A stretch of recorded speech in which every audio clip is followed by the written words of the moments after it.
So I want to pick up on this one, and it's about the ongoing national conversation about the DA's controversial election advert, which, as many have seen, depicts the South African flag being burnt. President Cyril Ramaphosa has denounced it as treasonous and despicable, and the Arts and Culture Minister is threatening legal action. Heritage expert advocate Sonwabile Mancotywa joins us now to talk about this. Good evening, and thank you so much for your time. Really appreciate it. So the story continues to burn, so to speak, as the National Heritage Council, of which, whose work you know very, very well, because that's where you were. You were once the CEO of the organization. It was created to preserve our heritage and to behave in ways that demonstrate pride in that heritage. And I'd love to hear your reaction to this incident about a national symbol. Thank you very much, and thank you very much to viewers. Just for record purposes, I'm the former CEO of the Heritage Council, now a heritage expert. I'm the founding CEO of the Heritage Council for almost 16 years of my life, and the former or the first MEC of culture in the Eastern Cape. It is not, we're not really surprised on what the DA has done, because we have not heard the DA criticizing the hosting of the old flag. We have not even heard, for instance, the DA raising a finger on the Nazi salute by students in Rustenburg, the high school. Now, I think the DA must be reminded that if they want to attack the ANC, they are free to do so. There's freedom of expression, freedom of speech in this country. But they need to be reminded that the national flag is not the ANC. An attack on the national flag is an attack on the nation itself. So if they wanted to do that, they would have even maybe banned the flag of the ANC, of course, got the wrath of that party. But it is not for them, actually it's wrong for that to actually do that, because the national flag is part of the national symbols of this country.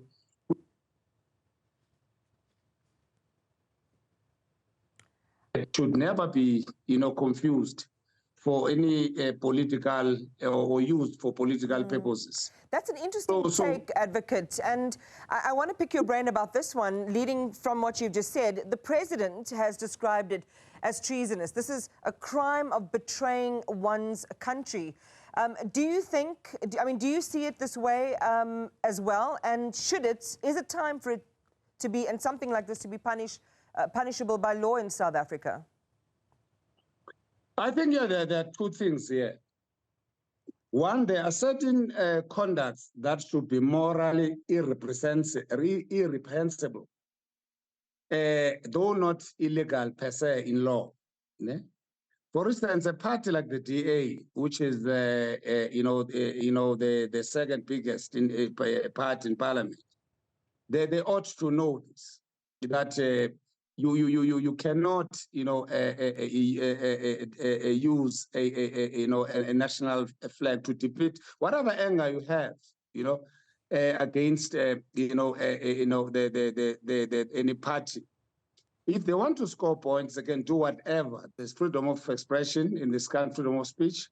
But I'm therefore saying that maybe the DA, because they've not just raised their finger against the hosting of the old flag, maybe they're comfortable about the old flag, but they hate the new South Africa in such a disgusting manner that they actually dare to use a national flag, which is an attack. This is not just for, any country that does not protect its national symbols. The politicians come and go, but then the nation remains. They actually, so what they've done, I hear the issue of, that it should be viewed as treason, of course, tighten the laws and so forth.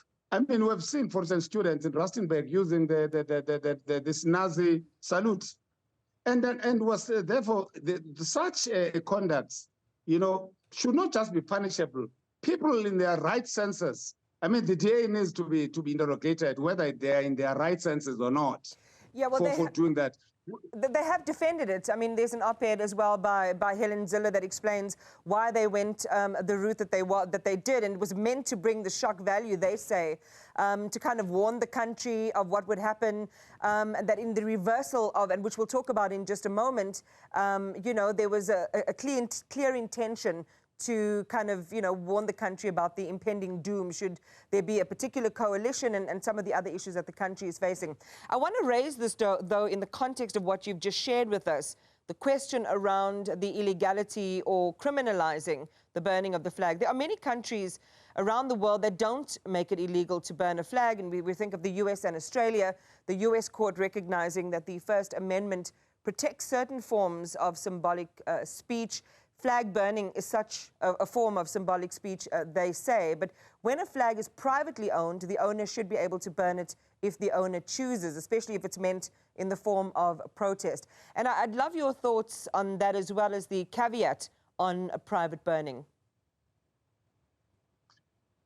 You know, my thoughts on this legality or illegality. I've said, you know, I want to repeat what I've said, that there are certain conducts that should be morally irreprehensible.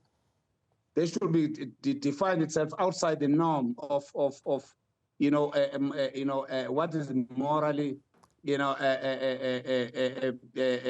acceptable in the moral standards of a society. Burning of the flag, I don't think there are a lot of things that should be legislated in this country. You know, and the Bill of Rights and the Chapter 12 of our Constitution. There are a lot of things. Well, I mean, I don't think we must call on legislation every time people actually do things that they know that they are wrong, you know. The DA must be reminded that if they want, I mean, no wonder, you know, why, you know, we see, you know, black leaders, you know, being, you know, leaving the party itself. It shows that it doesn't represent the new South Africa.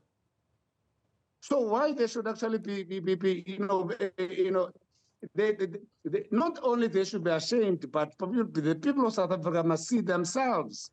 Once you tamper with the national flag, it therefore means not that, you know, they see themselves alone. We have seen them now advocating even a separate Western Cape, you know, and so forth, you know, and even raising, you know, sentiments like the people of Eastern Cape must stay in the Eastern Cape, and so forth. They know. So I'm therefore saying that the DA, for having done what they've done, they've actually shown and displayed that they're so thirsty for the old order. They hate the new South Africa. And this should actually be, you know, not only they should be ashamed. I mean, how do you do that? I mean, on the eve of elections, you know, we're running an election and you just do such an abominable act. Yeah. You know, so we're standing from a platform of being a heritage practitioner. No political party should be allowed, you know, at least to touch a national symbol. Advocate, you know? I want to go to this quickly, just to lengthen. They have a narrow perspective on the national symbol itself. Advocate, I want to go to the point that you raise about this acts of this kind being morally reprehensible. That there has to be a pride and ownership of our national symbols that reflect all of us and the democratic project in South Africa. But it's not the first time there's been outrage over the burning of the flag. I don't know if you recall in Dalmas, in Mpumalanga, back in 2012, protesters there burning and trampling the national flag during a march that was all organized by members of, you know, one organization who were there saying that they were protesting the violence against women and children. So we've had these moments in South Africa, and as you say, we shouldn't be talking about whether, you know, whether we create laws, we kind of legalize our way out of the problems that we have. We have to have deeper, more meaningful and textual conversations about what it means to be South African, what it means to see yourself reflected in the symbols and the icons that represent the national project. A project should have been a project of unity. So how do we do that? How do you instill that? You know, 30 years into democracy, this is not the first decade, nor is it the second decade. It is the third. And we're having this discussion about feeling this level of belonging. What's it going to take? I think for more than 30 years in this country, I mean, we have spoken about national symbols. And I don't think that is good every time people do wrong things that we must call a national dialogue for certain things that we know that they are wrong. Why do we need a national dialogue with the DA actually just, you know, doing something that is so wrong? It should be condemned. But also, the people themselves actually, you know, it shows the level of, you know, can I say, where you know, how certain, you know, parties, you know, in South Africa wants to take us, you know, back, or want to, because I mean, we have seen, for instance, I've seen the stand of the DA against what is happening in Israel. You know, so mum, you know, they're not against, they are not for, and so forth. And they've not condemned Nazis' use of Nazi symbols by students, and so, you know. So these are kind of people who actually want to tell, you know, it's actually doing things that are so despicable. Now touching a national flag, you know, and ban it in that way. You know, I've seen banning of, you know, flags on faces of leaders and so forth, but I've never seen banning of a national, you know, flag, you know, by, I mean, by a political party. Yeah. They're declaring war against, not against the ANC, but against the people of South Africa. The ANC is not the national flag. I think they should be reminded. There's a difference. These are two things. You know, the ANC is an item and the national flag is an item. These are two different things. Maybe they need, I thought that someone from the TA will join this program so that we can talk about this and ensure that I still fail to understand this. It doesn't need any rocket science to say, but you cannot do that. Right. You know, whatever your anger is against the ANC, but this national flag doesn't belong to the ANC.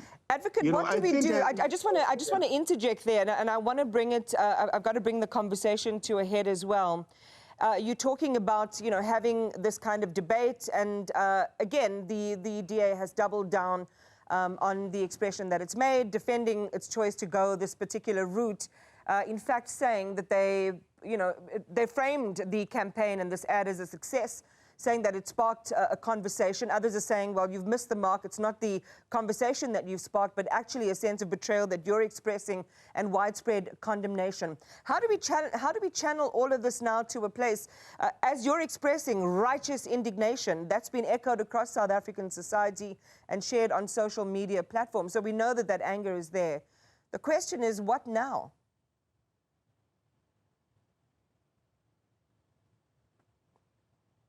Prof, I'm not sure if you have muted yourself inadvertently. I'm just letting you know. Let's see if we can quickly get your response to.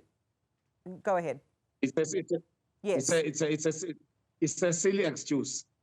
There's no debate that will be sparked by a banning of a national flag. It's actually, the national flag is a motive. When you look at the national flag, we should be emotional. We're teaching young people, you know, that, you know, when the national anthem is sang or whatever, whatever represents a nation, you know, should actually be you take pride, you know, on it. So I'm therefore saying that what the excuse of sparking a debate, what debate are going to spark from such a narrow tendency, you know? They should be ashamed by, you know, by that. There's no debate that must be, there's no, you know, that, because they not only see the ANC, or, you know, they need to be educated about what a national symbol is. A national symbol, actually, it's where people see themselves, you know, and not see where a political party seeing itself. It's where, say, we're united in our diversity, you know, and the history of this national symbol themselves, you know, that's why I use in the coat of arms, you know, you know, one of the oldest, you know, identities in South Africa, Khoisan, you know, to actually show where the country comes from.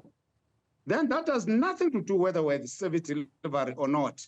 They should be actually going to the people to ask, say, why people should vote for them instead of a political party, but not temper or so. They are, you know, a rejection or opposition to the current, you know, to ruling party through a national symbol. I wish I can actually, I mean, I can teach them for free, actually, as to how, you know, the national symbol must be protected and where does it come from. We'll certainly put your offer to them, advocates, and again, appreciate your sentiments. Tonight, the conversation continues. That was the founding CEO of the National Heritage Council and a heritage expert now, Advocate Sonwabile Mancotywa.